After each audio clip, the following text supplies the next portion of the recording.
Yes, yes, y'all. Welcome, everybody. Welcome, welcome. Hello, hello, hello. Welcome, everybody.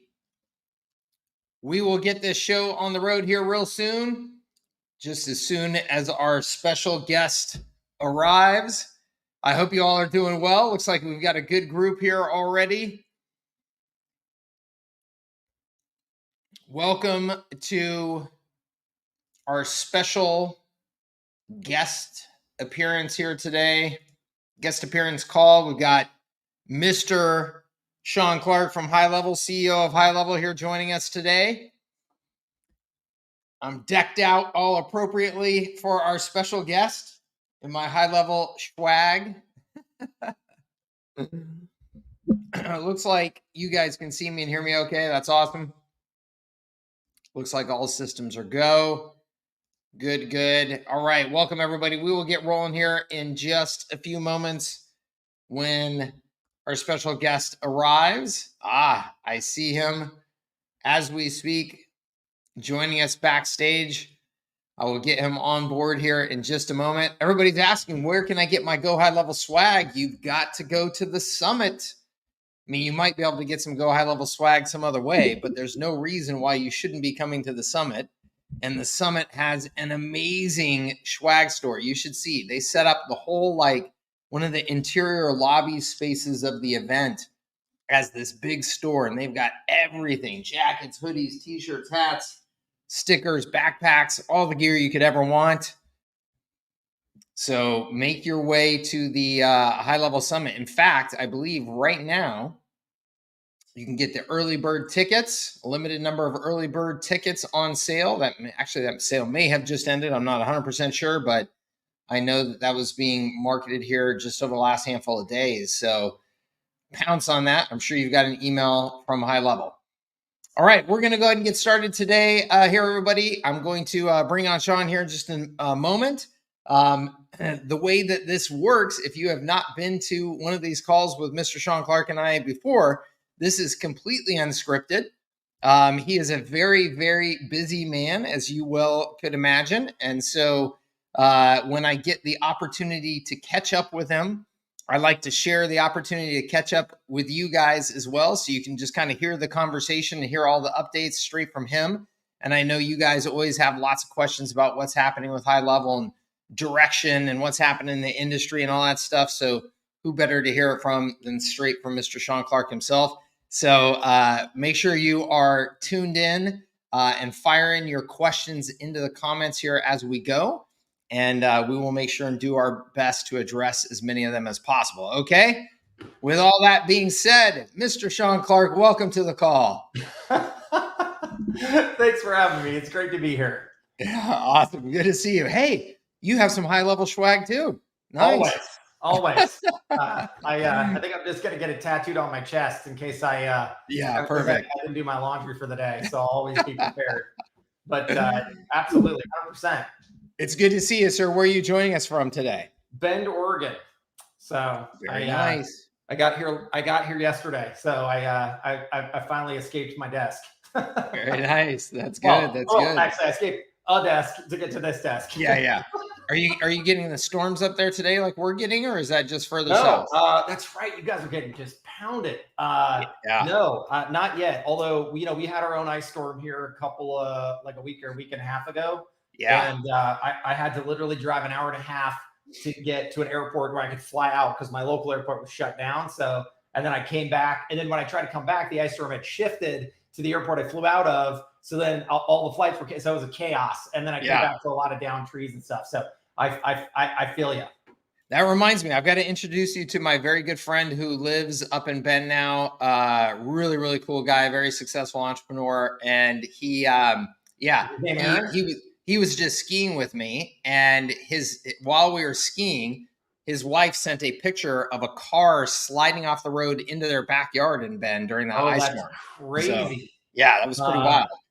So we are there's a guy I know here who's a very successful entrepreneur and well-known in the marketing world that I randomly met at a gym, and I was there with my family, and he was walking out of like the locker room, and he went up to my wife and said, because she had a HighLevel shirt, she's like, "Hey, do you know HighLevel or work for HighLevel?" Aaron. Oh, I'm trying to remember his last name. Aaron something. Oh shoot. Anyways, I'll figure it out. I had coffee with the guy. He was super nice. But so I'm curious to see if it's the same guy. Aaron Fletcher. Well, there it is. The Fletcher method. Aaron Fletcher. Yeah, no, I know Aaron Fletcher as well. So yeah. Maybe it's a new hotspot, man. This will be great. Oh, yeah, this is a new hotspot. We're all moving up there now. Finally. All right, awesome. Well, look, let's get to the matter at hand here. So let's do it. As I told them, well, completely unscripted on my part. I don't know if you have any specific anything as put usual. together. I'm unprepared and not ready for anything. So no, fire away. That's the way we love you. Yeah, perfect. Yeah. Well, let's go ahead and just start with. So we are February, just entering February here, and finishing up the year. Well, I think of kind of the summit as to some extent finishing up the year, because then it's just kind of we run into the holidays and do that last sprint and all that good stuff. But there was obviously all kinds of updates at that summit, and I know some people had the benefit of seeing some of the summary videos and all that type of stuff afterwards. But do you want to give us just at least the big picture? Like, hey, here are the major kind of recent updates to the HighLevel platform and or updates that are coming out here right around the corner that we should be aware of. Yeah, absolutely. So I would say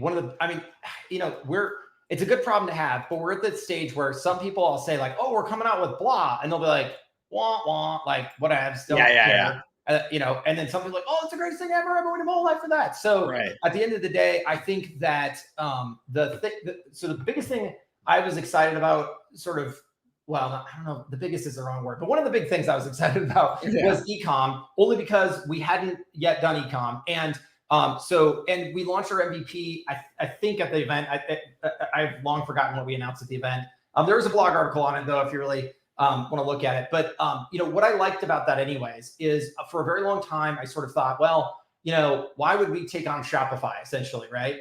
And once I saw Klaviyo go IPO, and honestly, yet again, talked to a lot of agencies, what I realized is that the Shopify folks definitely have these big names, but the vast majority of their customers are very small. And again, agencies are still driving most of the business there. And so I thought, at our level, there's sort of two ways to do this. One, let's get started on basically our Shopify replacement, but let's also, I found that Shopify was a big investor in Klaviyo. They have this sort of a moratorium on competing with them. And really Klaviyo is HighLevel for Shopify. I thought, well, that's ridiculous. So what we're also doing there is we've done a couple of cool things. One, we came out with email ROI. And if you don't know what that is, it's actually a cool trick. It's just, hey, you're going to send an email out and we're going to look to see what purchases happened from that customer for that sub account within a prescribed window of time. And then we're going to attribute those sales automatically back to that email. And the effect is you can say to your client, hey, look, this email made you X dollars. It's pretty cool, right?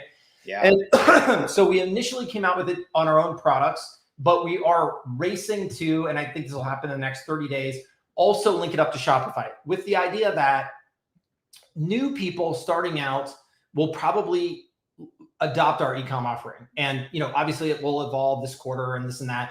Although I did have a woman randomly stand up at an event and it blew my mind. She said, oh, I used the e-com thing to run my Black Friday sale and it was amazing. And I was like, how is that possible? But anyways, new people can adopt that. But if you're an existing agency, we need to give you a different attack vector. So we're going to let you replace Klaviyo and come in through the back door, because I think that is the most obvious thing. Because if I have an existing Shopify store, I'm not jumping to HighLevel today, and that's okay by us. But let's give you the opportunity to come to the back door and do the same thing that Klaviyo can do, but for those existing folks. So it just sort of opens the world of e-com for everybody. I also think there's a lot of other interesting use cases. I see retail vendors starting to do e-com, and this gives you that vector. I have a woman who works with hundreds of med spas. She's a massive med spa agency. And I asked her, have you ever thought about e-com? And she said, well, no, because I just never had the option. And I didn't want to go learn yet another thing. And now that we have that, she's kind of moving in that direction. I also see a lot of course creators and content folks actually who end up having a physical product that might tie in beautifully. So there's lots of optionality there. So anyways, e-com for me, I thought was pretty cool. And so I think that is absolutely something that is exciting to me.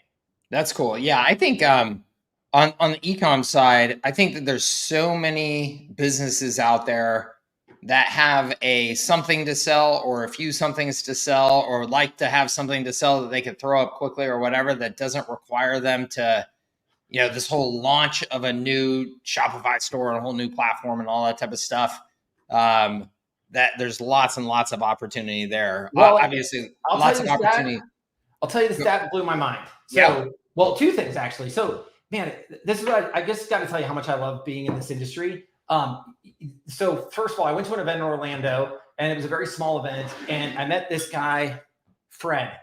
And Fred, so everybody at that event was really nice to us and seemed to like us, but Fred was the most cagey of them all. He was a nice guy, but he was definitely kind of hanging out there like, I don't know about you guys. So, but turns out that Fred used to be a big guy in the Shopify space. And what he opened my eyes to the fact is that this industry actually built Shopify as well.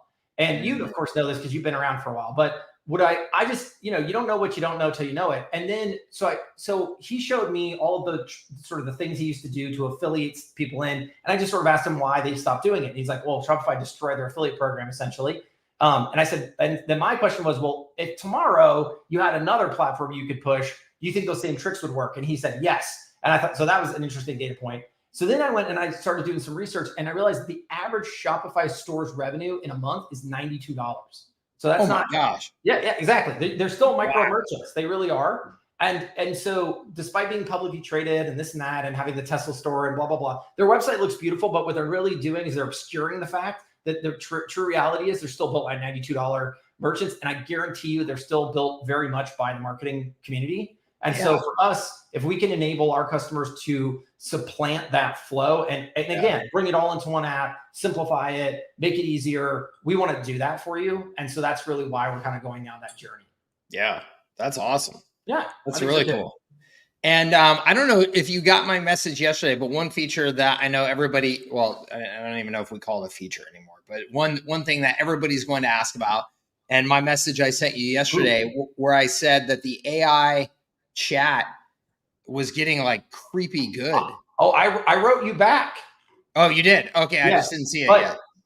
Okay, so yeah, so this is okay. So let's just talk about AI in general, right? So I don't know. Well, this is yet. So I just have to continue to say how much I love who we get a chance to serve because. So first and foremost, we did not get into AI until our customers got into AI. Yeah. And the first version of all of this was really content creation, right? It was, hey, let's use, let's create text, let's create images, this and that. And so we put all that in. And to be honest, like, while there's definitely some people who use it, I would say the vast majority of people, there's not huge utilization there. It feels like wah a little bit. We'll continue to accelerate it. We'll continue to support it. We'll continue to grow it. And I think it's just a matter of time. It hasn't hit its inflection, right? Yeah. But what I love about the chat AI is it has this sort of capacity to truly come in and be fully automated. I mean, I think of the content stuff as, all right, Shaun, you're going to create a website today. Okay, well, create an image, create some text, but you're still going to want to edit it. There's still work to be done there. But I think the AI bots are getting close to the point where maybe you want to tune them a little bit. Maybe you will kind of like a snapshot. Maybe you'll kind of come in with like a pre-canned sort of like, I almost think it like I would like sound like a plumber, sound like a lawyer, sound like a whatever. But outside of that, and maybe training it on the website, you can create a darn near perfect experience. And we worked really hard on version 1 to come out and say like, hey, here's something that's just awesome. And, I think it turned out to be a little harder than we thought, but that's okay. Because like you said, they've been tuning it and tuning it and tuning it and tuning it. And it is getting better and better and better and better. And I do think we're almost at that moment where we're going to be able to go to our clients and say, hey, listen, here is a pre-canned live chat AI back bot that is awesome. And whether you want me to book appointments for you or answer questions or everything in between, boom, we're crushing it. Yeah. So it's pretty cool.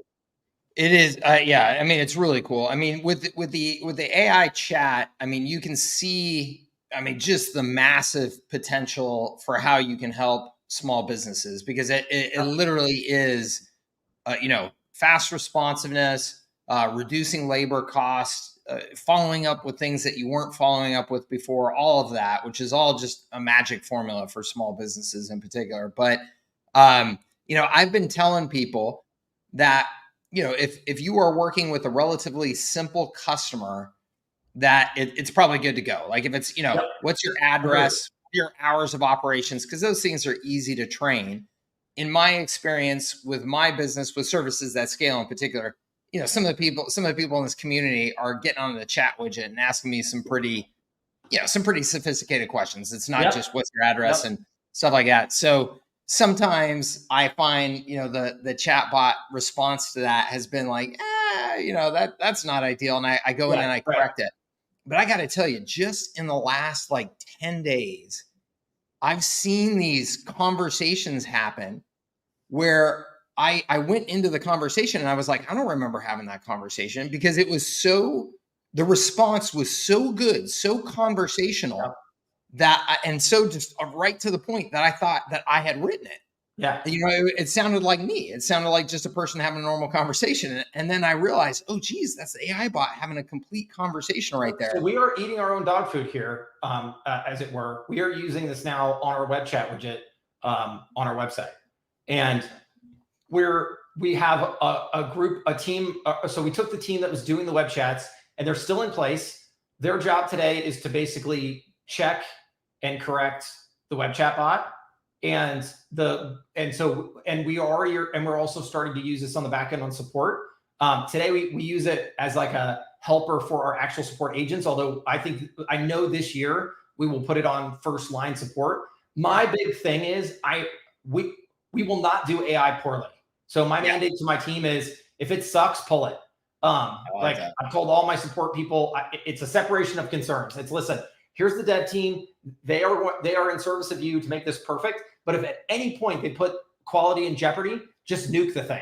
And but I would say we have a really amazing team here, and we have a lot of data now, and we're continuing to make this better and better and better. We will by the end of this year, it will be, darn near as flawless can be. I just recently went to San Francisco, and I got the opportunity to ride around in a Waymo. It blew my mind. It was incredible. And it really starts to show, what is possible. And then we are also going down the route of voice AI. And I think I'm going to put a big fat beta label on that for a very long time. But we are working with a team inside Google. One of the big drawbacks of voice AI today is the delay from the text to speech, speech to text translations. Google has surmounted that challenge. And so we're working with one of their internal groups to test out kind of like a beta version in Google, excuse me, that gets rid of that latency. But I still think that we're in early days there, and that's okay. And I think for the right people, it'll work flawlessly. But I do see a world where this will be the front line of every business one way or another. And as humans, I don't think it's like you have to pretend that it's not a robot. You'll know it's a robot. It's just the robot will be good enough to get done most of the things you want done. And I think you will be able to power most of your stuff in HighLevel. And also there's two tracks we're taking. So there's a track that I love, which is the, hey, I don't know what the heck I'm doing track, just turn it on. But also in the workflow builder, we are really targeting what we sort of call them the bot builders. But these are people who really want to create these sculpted, specific, really in-depth experiences for not just their clients, but also potentially other agencies, and can productize these and sell them on their own. So we are really sort of diving deep into the workflow builder to enable them to do that. That's so sick. I can't wait. And I 100% agree with you. Everybody, every business will be using these very, very soon. I just don't think you won't have a choice to be competitive, not just from a cost perspective, but from a service perspective. Like 100%. I actually had just an awful but typical of certain types of industries experience yesterday, where I was on hold and had to call different numbers and all this stuff, probably like a solid 3 hours yesterday afternoon. And I would kill to talk to a decent AI agent. I know. Instead of that experience. So when I had my flight, when I was coming back, my flight was on Alaska, and I was at the San Francisco airport, and they had that whole 737 MAX 9 issue. Yeah. So they had to downgrade to the smaller planes. They were all instantly sold out. Then the runway got shut down. So they were like, okay, well, what you're going to do is you're going to come back tomorrow morning. We're going to fly you to Bozeman, Montana, and then we're going to fly you home. And I'm like sitting there waiting at the counter, and everyone's having the same problems. You call into the line, it's like the average wait time is 7 hours and 42 minutes. And I just got to the point where I was like, not going to do it. So I looked at my phone. Southwest had a flight in Oakland. I just bought that stupid flight, and I said, I'll deal with it later. Jumped in the Uber and got over there as fast as I could. And that's how I got home. And lucky for me, because of the cancellation, I got a full refund on the Alaska flight. But the customer service nightmare. Now, had they put AI on the job, there's a lot of sophisticated routing stuff that probably AI cannot do yet.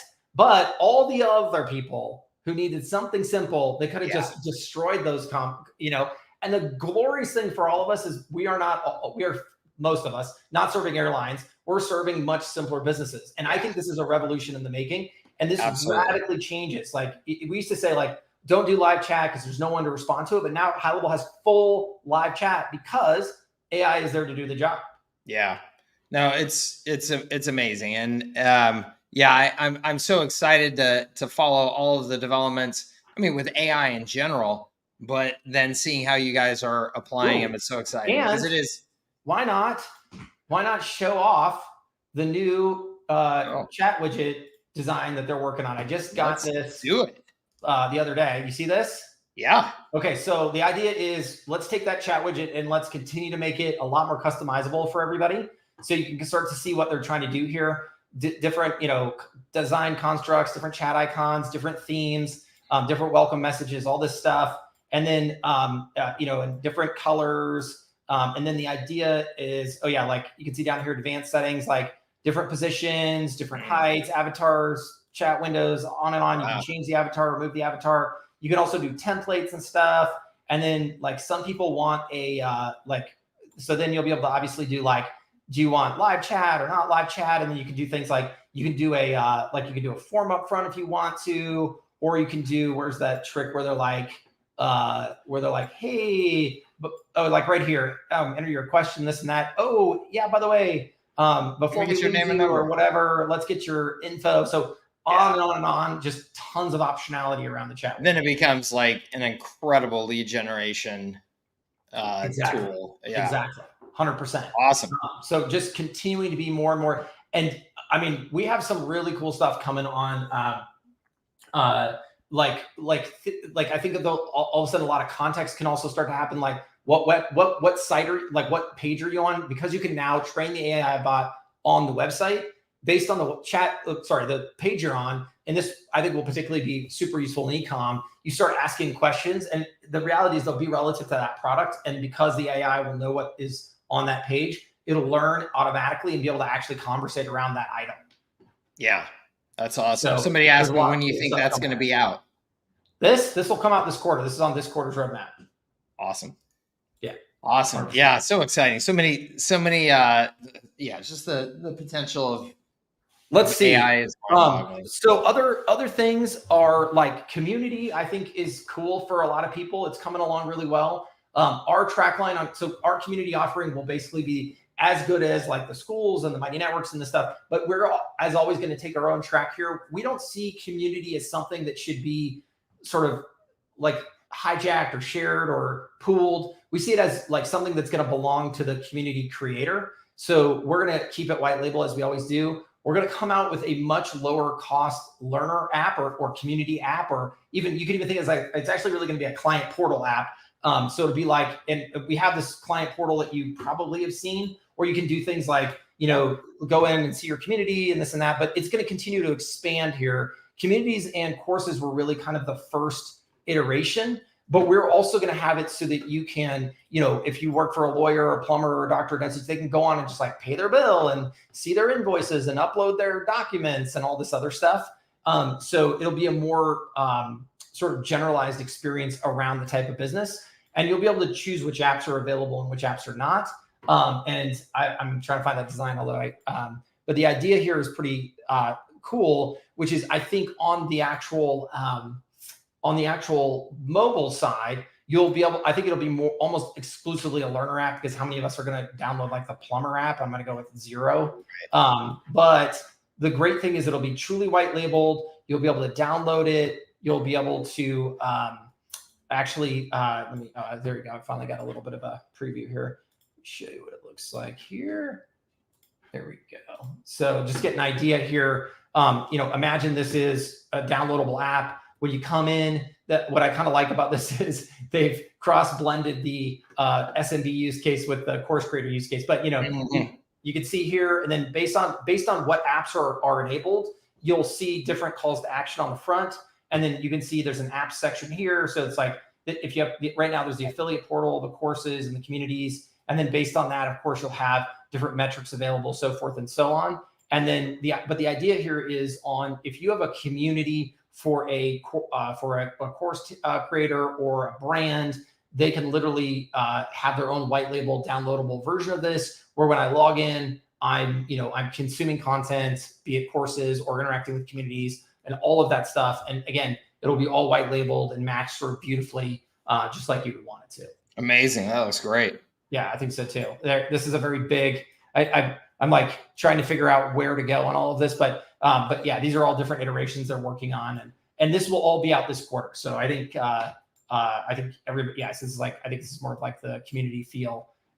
So I think everyone will. So if you're the right type of person or you work with the right type of avatar, this is going to be a slam dunk for you, and I think really help you bring this concept of communities kind of full circle to your clients. Killer. Awesome. Let's shift gears a little bit to what do you see happening in the industry right now in terms of major lessons that the people on this call can take away from, best practices in terms of building their business, growing their revenue. What are you seeing out there in the marketplace that you say, everybody should be approaching things like this?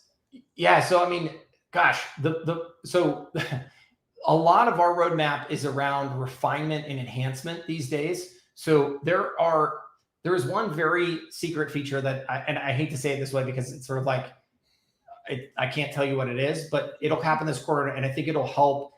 I'll give you some hints. It's a top of funnel feature, and I think it will really help bring another foot in the door offering for SaaSpreneurs.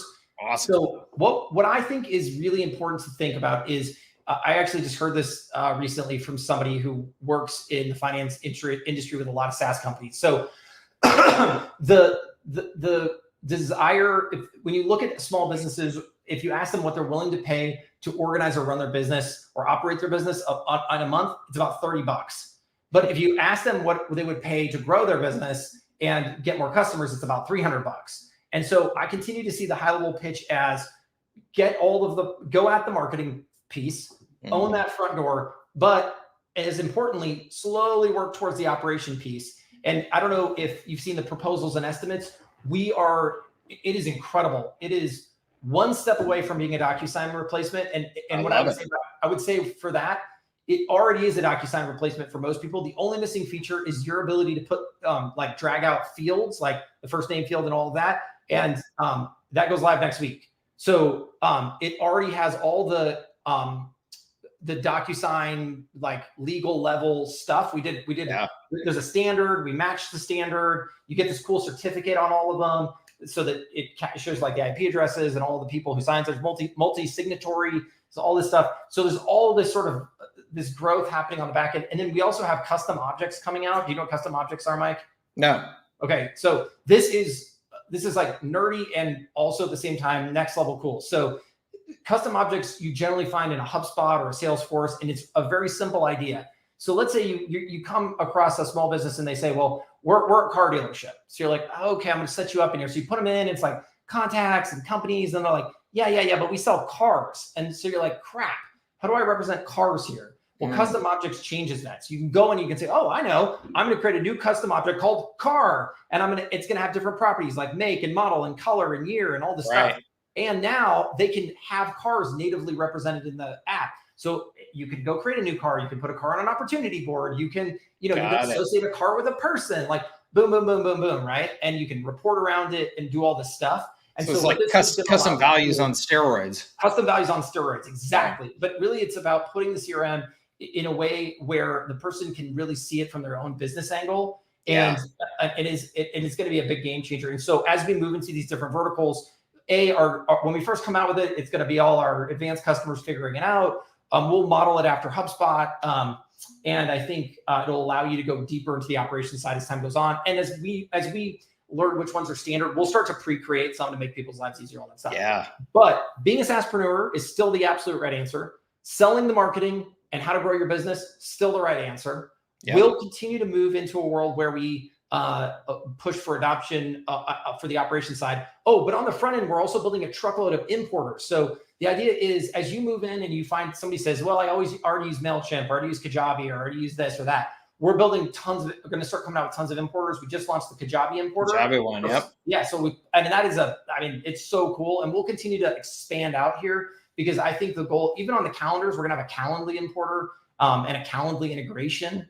So I think there's a lot of potential there on the importer side.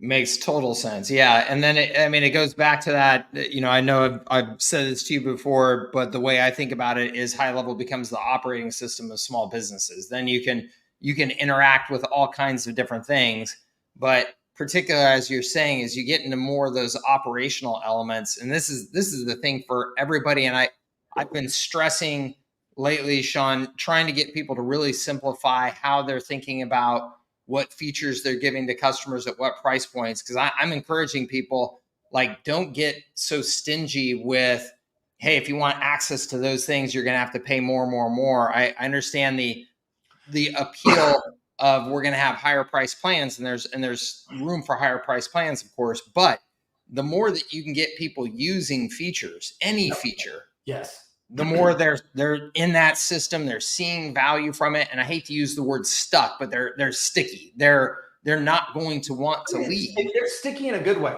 It's so valuable to them, they go nowhere. And the fun part about being at HighLevel in this moment is that we used to be in the mode of like, check every big box as fast as humanly possible and get it live.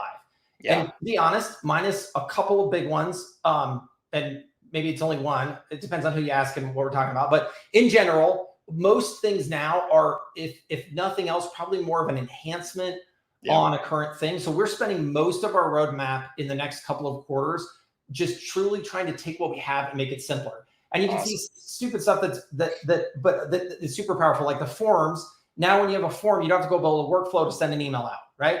Right. Like the average person loves that because that's how every other form builder works, right? Absolutely. And we didn't build that for our agency clients. We built that for the SMBs that you're bringing in because when you're teaching them how to build forms, we want that no-duh experience to be in there. Or like the calendar, what's going to come out this quarter is the calendar reminders are going to be built in to the calendar setup. So again, you don't have to use a workflow to build out the calendar reminders. And so really going back to all these products that we already have and just refining them to be simpler and easier. Because really what we're finding is adoption wins the day. Like you said, if you can get that business logging in to do one thing a day, you're going to win. And that is really where we're at. And we're going to really, as it's funny because the roadmap is probably bigger than it's ever been, but every individual item is just about making the current existing flows simpler and easier so that you have to do less work onboarding your clients. And honestly, the way I see it, it'll help that SaaSpreneur scale a lot more. It'll reduce the support load for those people, and they can really focus on selling that next client, not worrying about getting that existing client set up and operational. Yeah, I love it. That's fantastic to hear. And yeah, it is amazing how those simple things, like you said, like having an email, the ability to send an email directly from forms rather than workflows. Those little things make such it's weird to say it, right? Because it's like, wait, it's not like what every other form builder in the world does. It's like, well, but now we do it. And, and in concert with everything else, it makes things a lot easier. Now, actually, I want to ask you about something. So what do you think of the role of ads is today in small business? Do you think ads, both Google and Facebook or even other platforms, do you see that having changed at all? Do you still think they're important to businesses? How do you view ads? I still think that they are important to businesses. I still think that I would be very interested. I haven't seen any current data on what percentage of small businesses are using ads, but my guess is it's still much smaller than I would expect or hope for. I do think that they're very important. I think that the simpler they are, like just, I mean, that's the beauty of the search ads, is that they can be, just stupid simple. I think that there's still work to do there. There's a lot of work to do there for small businesses, just to make that as easy as possible to launch a new ad and manage an ad. But I still think, So important. we are getting a lot of pressure. I'll put it mildly, from Facebook, Google, and I guess Facebook, Meta at all, Instagram. We're getting a lot of pressure to work on ads for as a topic area. Mm-hmm. And I think that as an item, this is something where I used to wonder why people would give me. Can you open the car? Okay. Sorry, getting a request from my son to open the vehicle. That's okay. But I used to wonder why this would ever be something that you wouldn't not do in the ads platforms. But what I realized is it's just so complicated, right? Oh, And they're a nightmare still to this day, particularly Google. Well, and I've actually now we've had a chance to talk to their ads teams, and I think they take the position that they've kind of given up the fight on making them easier, because they've realized that it's just one way or the other, right? You either play to the advanced or you play to the simple. The problem with the simple is the advanced guys buy more ads than the simple guys. Yeah, spend way more money, of course. Way more money. But they have not given up on bridging that gap. And so what they're doing is they're looking at us and asking us to start bridging that gap. And so I do think this is a topic area that we're going to talk about. And one of the things that appeals to me about it is, if we had something at the ad creation level, we would then end up being able to actually then automate everything all the way down, which is still where we see the big issue. I mean, even some of the advanced people, we'll put those people in air quotes, don't know how to put UTM parameters on ads. So they can't even track results down to the ad level. And so fundamentally, if we did it for them, we could automate the whole shoot match. So that's something that we're definitely looking into. Yeah, that's super sexy, super exciting. So going back to the best practices of how people win, I just want to reinforce what you are seeing is continue to stress growth in your core message and helping those small businesses grow, whether that's customers, leads, all that good stuff. Yeah. And then from a service delivery perspective, then making sure that as much of what you're delivering and the way that you're delivering that value to customers is through getting people on the software, using the software, happily stuck in that software because of the benefits it's providing to their business. Well, if we think about it, it's really your formula. So for the record, anybody listening, I stole all of these good ideas from Mike. So basically, Mike has always counseled me, and I think counseled many of you, that playing to the extremes is the mistake. So if you go super bespoke, you're sort of just getting yourself in a hamster wheel of death where you'll never escape and always be owned by your client. But if you go the other extreme and all you're doing is selling software, it's like selling hammers and saws. It's like at some point they're like, why would I buy yours? Stanley Tools has been around for a lot longer, right? It's that beautiful middle ground where you're saying, listen, here's the tool that is pre-canned and ready out of the box to sort of, it's almost like you could buy a hammer and you hit a button on it and it and like just build something that you're like, whoa, that's amazing. It built the thing that I wanted it to build. That like beautiful middle ground is still where we need to go. And I think anytime it's a combo of things. A lot of times I think it's a template. I think AI is now starting to play into this, but it's this idea that you sort of, I almost think it's like the Betty Crocker method. I don't know. It's like you're making cupcakes, but you're not really making cupcakes. Yeah. Right? It's enough to feel like you did something, but not too much work, but not no work at all. So I think when you do that, and again, it's the price point also. I always think the price point is such a killer app.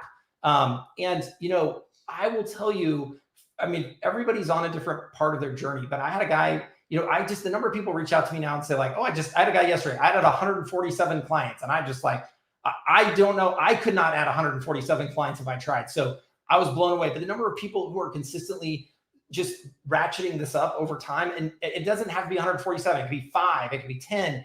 It's this consistent formula. It's working really well. And, we are starting to surpass some of the largest platforms on the planet. So if you haven't ever seen Built With, you should go check it out. It's this one guy in Australia. He basically created this web. What a business. It's a great business. I wish I owned that business. But it's a web scraper. He scrapes the web, and he basically, you can go and see for free different things, like you can search like a web technology, and it'll say like where it ranks with other ones, and he tries to categorize it and things like that. If you go look at HighLevel, we are the 3rd largest marketing automation tool in the world now.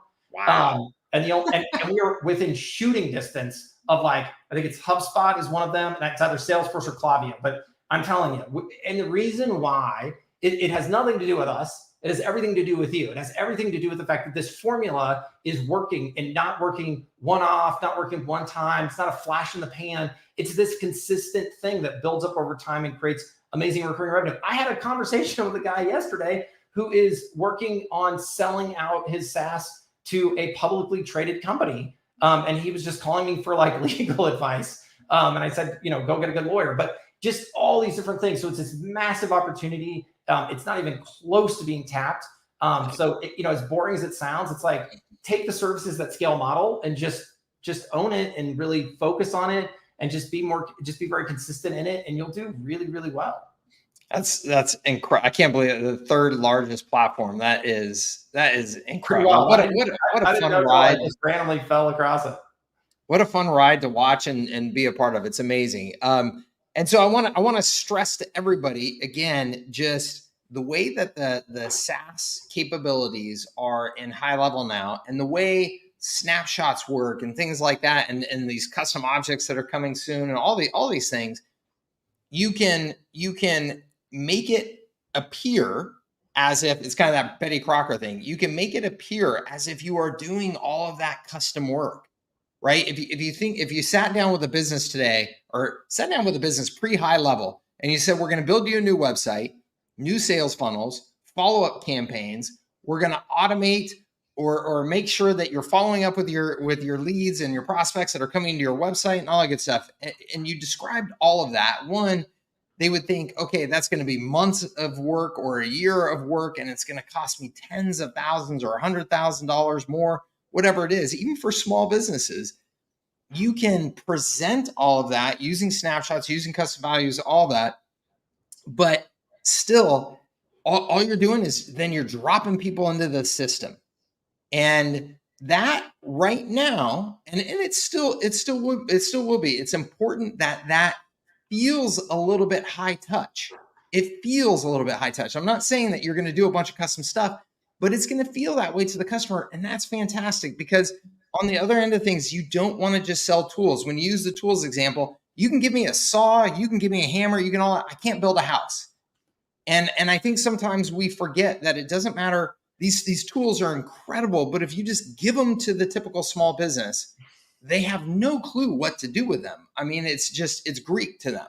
So you still want to provide that layer of service to make this easy for them, to Betty Crocker, it's just like, hey, look, we're going to drop this stuff in place. The recipe's all there, and we'll put together all the ingredients for it. We're doing cupcakes, and next week we're going to do brownies, and then we're going to do lemon drops. And as long as you just keep it rolling and you just give them a little hit, they'll feel thrilled. And again, I think what I think people still consistently, it's always the basics, but they just overestimate the value of the smallest things.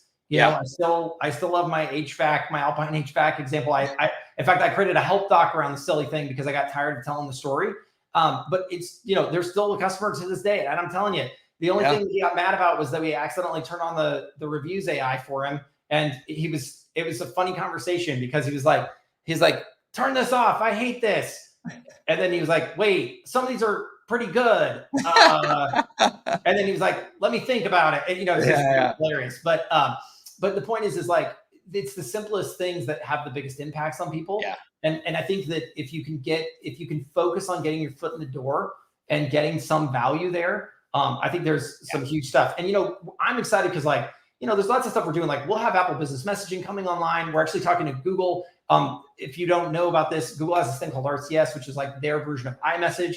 And in a second ago, it didn't matter and it was irrelevant because nobody cared. But now Apple is actually going to support it this year. They've said by the end of this year, they're going to support it. So we're going to come online with it so that we can actually start, so we can actually get ready for that. What's cool about it is digital. Think about it like being able to create really interactive messaging experiences that are like more iMessage, less SMS. Also starts to, help us maybe move a little out of the SMS channel. We have WhatsApp that came online, which outside the US is massive, and inside the US is probably going to grow a little bit at least, and of course Facebook Messenger and all that. So as people kind of try to figure out how to, there's the value of getting out of the SMS channel in terms of interactivity, and also as marketers, there's sort of those limitations. We continue to build some really world-class, in my opinion, things as far as like even our email builder. Like yesterday, we did an image carousel that you can actually do in an email, which I don't know. I think is wow, really that's cool. Yeah. So on and on and on it will go. We will continue to make the system better. We'll add more channels. We'll do all the things. In fact, we also have a Q2. One of the big things we will roll out is a traditional SEO offering. So all of the same sort of Ahref style kind of stuff you're used to, we will add that in. We're working on pricing models that are going to be a little more. My goal is they will be way cheaper than you're paying anywhere else. That's for sure. I'm still pushing for a per drink model. We'll see if I get there. But I do think that will be there. And hey, Jimmy, that DocuSign thing is already available now, minus the fillable fields. The fillable fields are, we call it proposals or estimates. They're great. I think they're renamed as documents. But yeah, I would say like today, the likelihood that I had a guy who said he didn't even know the YouTube channel exists and he'd been a customer for 4 years. So the likelihood that we don't have something you need is pretty close to zero. It's more likely that you didn't watch one of the 10,000 videos I've put out on it. Yeah. But as far as your business goes, really we sort of think about it as like the plus one. What is that thing that you can go in and add to that business that they don't have today, allows you to get your foot in the door? And what we're finding is that plus one will grow over time as they start to look at those other platforms they're working on and things they're using. They will slowly start to adopt the things that you can offer them that are just part of that package. And to Mike's point, if you're not stingy about it, if they're just sitting there, it's amazing how that process of self-discovery will continue to roll out. And people will say, wait a second, I use DocuSign today. Maybe I could just use this. It's already sitting here. And boom, it's one less thing they're buying and one more thing they're using from you. It creates that stickiness because you're creating more value. Yeah. And that I think that's so critical, guys. When you're introducing people to your service plans, like there's two big mistakes that I see being made right now still. And it's funny. It's like we've gone all the way from the direction of we've convinced people that doing custom agency work sucks. Yeah. I think we're that's doing good. that. Hey, that's a great start, I'll tell you. Yeah, exactly. So I think unfortunately, there's been some very aggressive messaging, let's just say, in the community that you might be able to just sell the high-level software, turn it on, and sit on the beach and drink cocktails for the rest of your life. Apparently no one notices I'm not sitting on the beach. Yeah, exactly. Yeah, if I was going to sit on the beach first, it'd be me, and I'm not here. Yeah. No beach. Right. Sorry. So there's again that important in between. So the first mistake that I see people making is do not expect that you're just going to turn this on, drop a customer into it, and woohoo, now we're making money forever. There's that additional service that needs to be done. Again, these are these systems buyers in between. You've got to hold their hand. You got to do the work for them, create the system for them, and then let them operate in the system, not build the system. Yeah, that's important. And then the second, what was the second? I'm sorry, what was the point that you just made? The second thing was, Can't sit on the beach? No, before that. That got me on this rant. I don't know. SEO? No, shoot. Maybe somebody. I got lost in the questions. I was going to tell you, Stuart, we are building brand kits for that exact reason. And Brian, we definitely have zero integration on the list. I don't know if it's this quarter or what, but you can go check the ideas list. Remember, we do go by votes. Oh, hey, Mike, while I'm on the subject of smart, amazing, genius people, aren't you speaking at our mastermind? I am. I'm so excited about it. Yeah. See, next week, Dallas, Texas. That's right. So if none of you knew this, Mike is going to be one of our premier speakers at our mastermind in Dallas next week. if it's sold out. So, there's no tickets to buy. If you don't have them now, you're out of luck. But I do think that it's one of those things where I think it's a great opportunity for people to hear your message. Oh, awesome. Oh yeah, the two mistakes people make. I don't know. That's what they're trying to help you out. So the second thing was, I was just going to say. I know. Well, there's the agency work, and then there's the high level. Just sell them high level and walk away. That was the So exactly. Don't do the custom work. Don't just sell it and think that you can just put them in there and walk away. You've got to do some service to put them in there. But then the second thing was, don't get too hung up on trying to lock down all of the features. I still get people that come to me and go, well, Mike, what if I put it in there and they see the review thing and I didn't sell them the review thing? And I'm like, heaven forbid. Like, what is the worst? What are the worst case scenarios? Worst case scenario is they get in there and try and turn it on and screw with it and cause some problems and then have to call you and go, hey, I don't know what I did here. That's the very worst case scenario. Yeah. Best case scenario is they see it and they give you a call and go, hey, what's this review thing? Could we use that too? Yep. Yes, you can. That has always been my attitude. And unfortunately, and the good news is I'm kind of on the side of, this is why we make everything disableable, not enableable, because I found that if you let people take their sweet time to, they love to tell you the story of, oh, I'm going to get around to it. I need to write a help doc and this and that. And the real answer is you're not doing any of that stuff because you don't have time. And what you really ought to do is just open her up and let your clients be the drivers of the demand. And you know what? Create plans around it as needed and figure out how to monetize it and so forth. But again, if at the end of the day, they can use it roughly on their own without a lot of your assistance or a one-to-many approach, which is really the services that scales approach, then what are you losing? You're not losing anything. You do not want it. I always said, like, you want the best banks. They don't just get you on a savings account. They get you on the checking account, the home mortgage, the car loan, and the, whatever, the credit cards. And then you're stuck. And then when you see that thing go down there, like, get a free iPad if you switch to my bank today. You're like, I want a free iPad, but no thanks. It's too hard. Pain in the neck. Yeah. Done.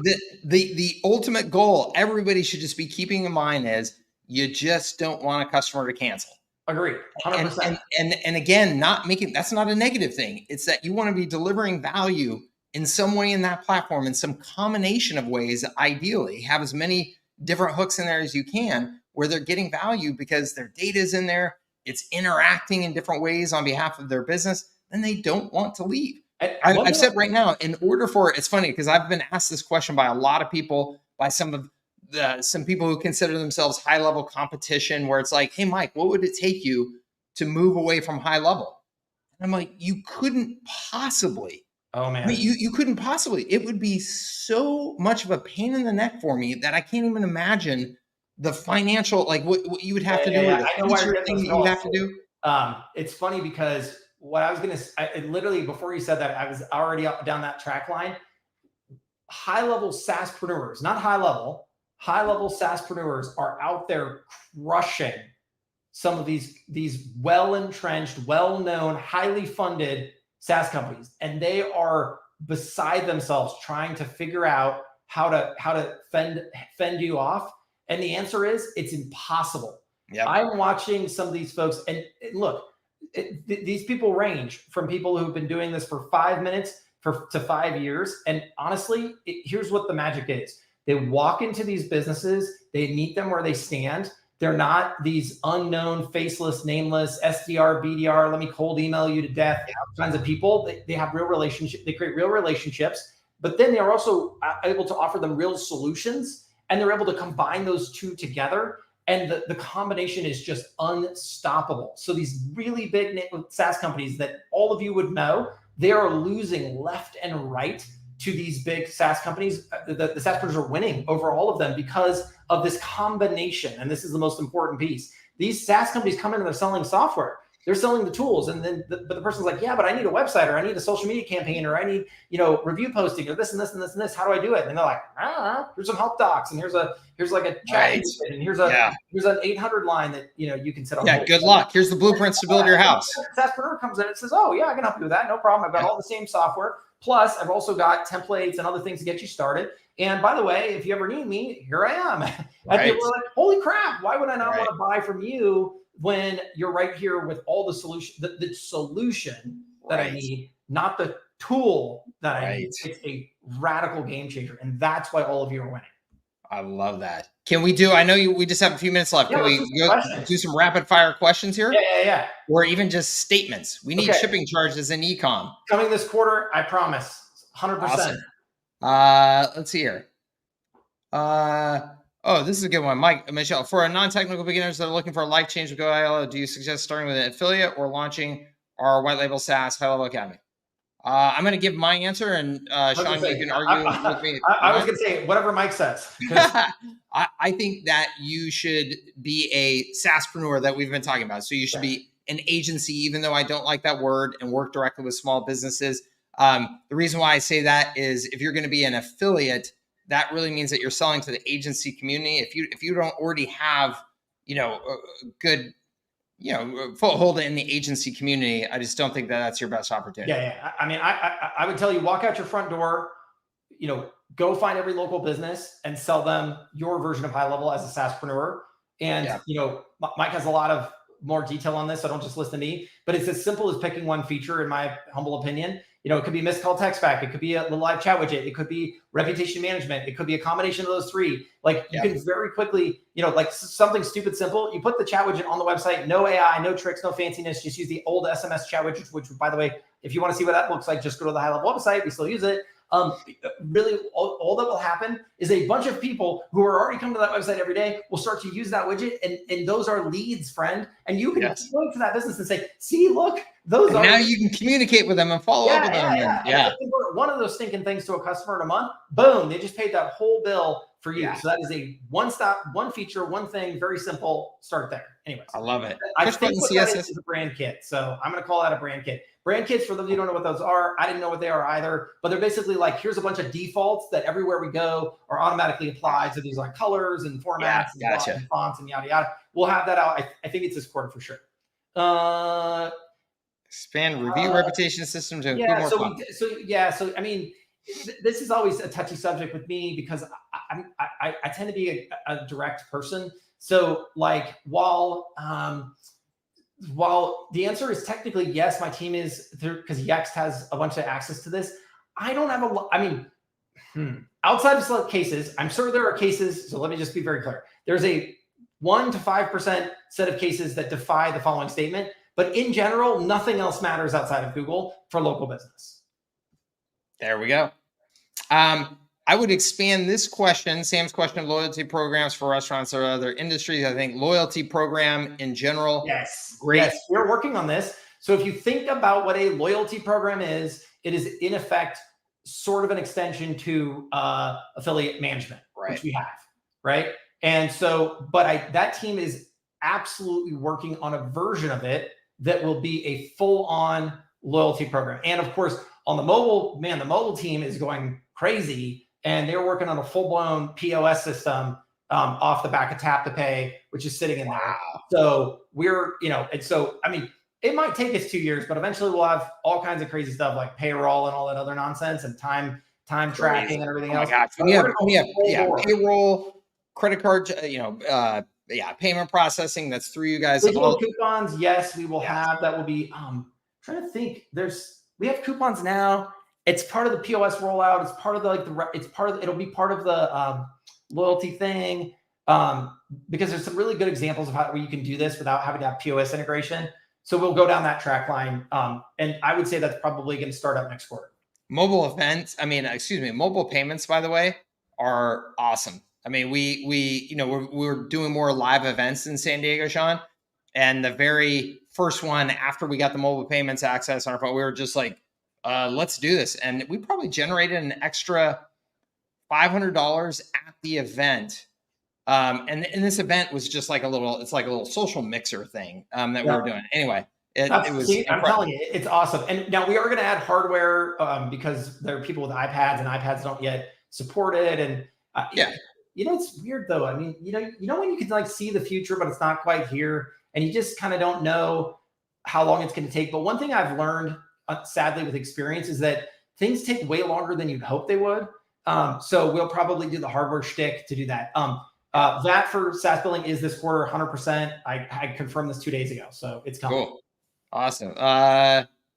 Let's see here. Client portals that are more project management, onboarding, assignable tasks. Yeah, I mean, this is sort of like being able to say, hey, client, I want you to do the following 5 things, like update it, upload this document, do this, do this, do this. Yeah, tasks will be part of the client portal. And so will documents as well. So you can do things like, upload, I don't know, whatever, like your mortgage docs and stuff like that, for sure. We need a more structured platform to learn HighLevel. Isn't that the certification program? Well, you tell me. So, I mean, it all depends on who you are and who you want to be. So we think of the certification program as, hey, I'm pretty good with HighLevel already, but I can't. And actually, it's a beautiful pairing. I get 2 people. I get the person who's like, listen, I'm the marketer and the brand or the seller or this or that, but I don't know how to I don't want to do the techie stuff. The certification program is like, I want to be the techie person. I don't know how to sell or market at all, but I want to help those people. That's the certification program. Yeah, I agree. I think what Christy is saying here, I think is a big need. And it's funny because this is like, I don't want to recreate the wheel on what you guys create in terms of training. So I always tell people to go to your YouTube channel. Yeah. Because I'm not trying to recreate training on just the basics of how to use HighLevel. Yeah. But I do think that there's, I think this is the certification program, whether you want to get certified or not. Like at some point, it's a structured method that we are putting together and putting a lot of investment dollars in to making sure that the person who goes through it kind of gets out a really good education, not only one time, but also on an ongoing basis. This ability to speak high level. So this is, I think, the right answer to solve for that problem, even if you're not specifically trying to become that to sell your consulting services. But I still think it's the right method. Yeah. Ron, so he is clarifying for Ron. I think Ron was saying that he couldn't build websites or something. Yeah, you can build websites at the 97. Yeah, 97, 297, 497. Yeah. I don't know the right answer to that. If you want to know, you can email Pooja, Pooja at gohighlevel.com. They made some changes there recently, I think, and they have some plans that I don't know what the specifics are, but I think the idea was so we have like 2 types of people. We have people who like want to have, they say, oh, I want to have my own custom templates library. That's a pretty advanced feature. So I think we will dock that at the 497. So if you really want to go to town and you think you have this massive template library, that's cool. But in my mind, that makes you very advanced. So you're definitely on a 497 plan. Right. The whole billing is CAD instead of USD for customers. How are we thinking about this? We just started rolling this out. So we're actually running down payment. So the payments thing, let's talk payments real quick, just globally, and I'll come into this question. So one thing, we are first and foremost getting out of the recommending payments business. So we sort of started with Stripe and they've been fine. But what we realized is, running around trying to tell people what they should like is really not our place. So we were making payments as open as possible. So we had NMI and Authorize.net early on, but they were sort of limited. By the end of this quarter, they will work for every product and every side of the app. We will also go a step further and make it so that if anybody has a payments vendor that they want to work with that's outside of those, that payments vendor will be able to come in and integrate and offer their services to all high-level customers. So the idea is just to sort of open payments as wide as possible so that every payments vendor is supported. So that's sort of step 1. 2, taxes and currency support is also rolling out everywhere. We just did this like with invoices where you can say, hey, when I create an invoice, I want it to be in a certain currency.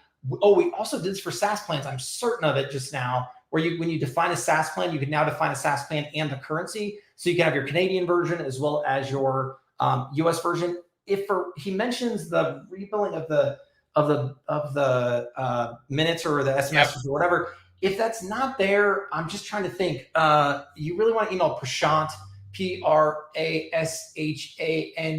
Prashant at gohighlevel.com. He's the payments guy, but we will get you there. I don't know what's going to happen, but we will make it happen. That's awesome. Sorry, I'm just typing in that email real quick. More countries getting phone numbers for missing call, for missed call text. I think it's for missed call text back. I'd love to know the countries, but as long as Twilio supports that country, we can do missed call text back today. PCI compliant credit card storage that I can access. A client can approve an invoice. Well, I mean, the irony of all of that is you would have to be PCI compliant in order for you to see their credit card. That's how that would work. And the likelihood that you are PCI, I mean, Steve, you could be special, but the average person's ability to be PCI compliant is darn near zero. We are not officially PCI compliant ourselves, which is why we don't actually store any credit card numbers at all. And even if we were to do that, I probably would enlist a third-party vaulting service that we could access, only because it's sort of like storing dynamite. You can do it, but sometimes you might blow yourself up. What I would rather do, though, to be fair, one thing we can do now, and we actually are doing this, you can do this even in the contact record now. You can go in and you can actually add a card. So like if I'm on the phone with you or I pay an invoice, it will automatically dock the credit card in there. It'll show you the last four. And you can reuse that payment method now without having to know what the full card number is. So you can do that right now today. You can run manual payments automatically. You can apply them to invoices, stuff like that. That's awesome. Just to confirm, VAT for UK and SaaS coming this quarter?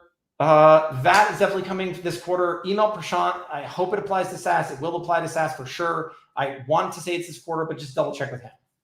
Cool. Where's HighLevel work for sales tax reporting? I think Wayfair and Amazon solutions. Sales tax reporting. That's a good question. So let's talk about taxes. So we're going to start with manual taxes being rolled out this quarter. And the big demand there is on the VAT side, because actually VAT is quite easy because it's just one tax, right? But for all of us who live in the United States or other countries with wacky taxes, we are going to roll out automated taxes, and we're probably going to power it in the back end with something like a tax jar.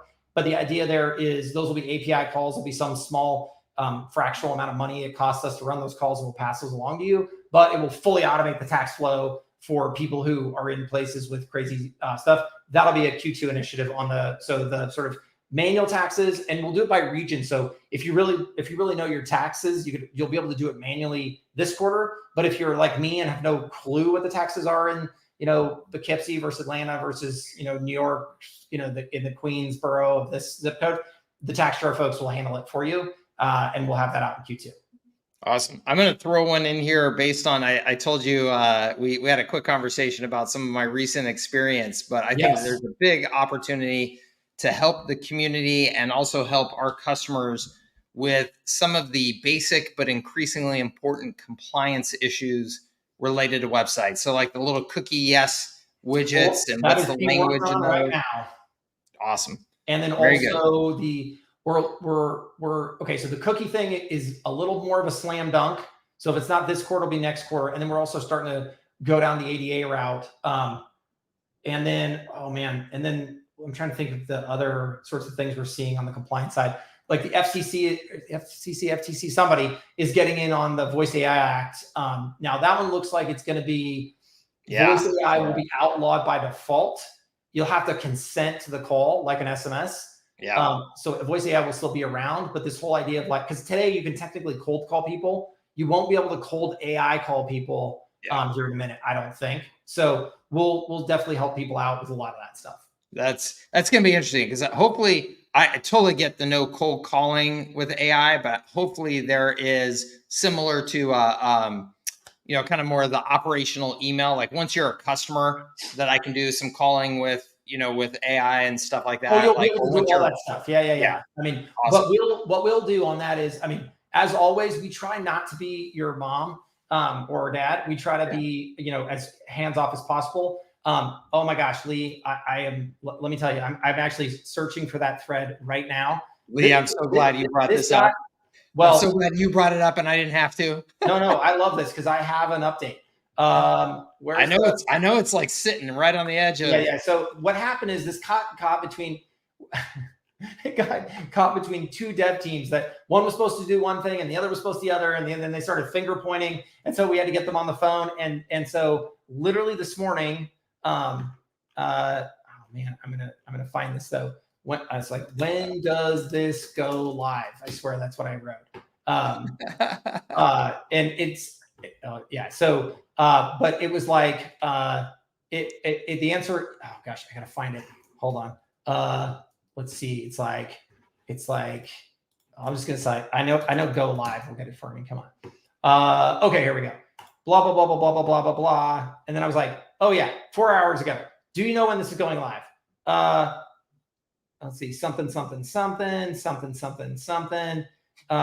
When we can go live once the indexing of data is completed, which is needed to support the API, any ETA on that.